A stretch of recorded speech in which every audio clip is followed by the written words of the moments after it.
Бүгін қазақ жері бастамшыл тобының белсенділері Ресей Федерациясы елшілігінің алдына наразылық шарасын өткізді. Олар көршілес елдің елшісі Михаил Бочарниковтан Ресей Федерациясы мемлекеттік дума төрағасының орынбасары Владимир Жириновскийге бағытталған хатты Ресейдің бас прокуратурасына тапсыруды сұрап отыр.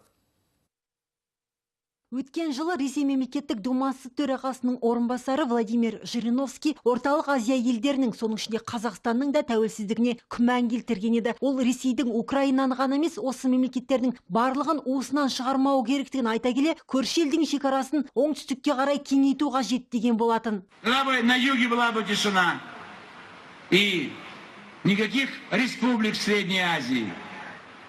Среднеазиатский федеральный округ. Главный город Верный. Сегодня у него чужое название Алма-Ата, мой родной город. Что придумали?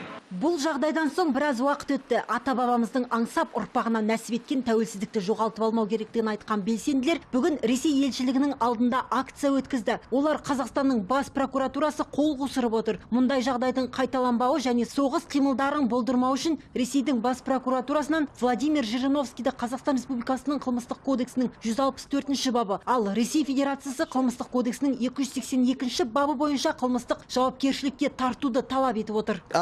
Для чего воевали? Біздің ата-бабаларымыз не үшін күресті? Сондықтан қол қусырып отырмауымыз керек. Украинадағы жағдайды көріп жатырмыз. Бір кездері Қырымды Ресей құрамында қосу жайлы айтылған. Қазір не болды? Қырымды қосып алды. Егер қазір үндемей отырсақ, билік өкілдері оған қатысты әрекет етпесе, біздің 5 облыста Ресейдің құрамына қосылып кетуі мүмкін. Қазақ жерінің азаматы болғандықтан осындай мәжбүрміз, осылай өз дауысымыз шығады ғой. Қазақстанның жері біртұтас, ешқашан бөлінбейді. Ондай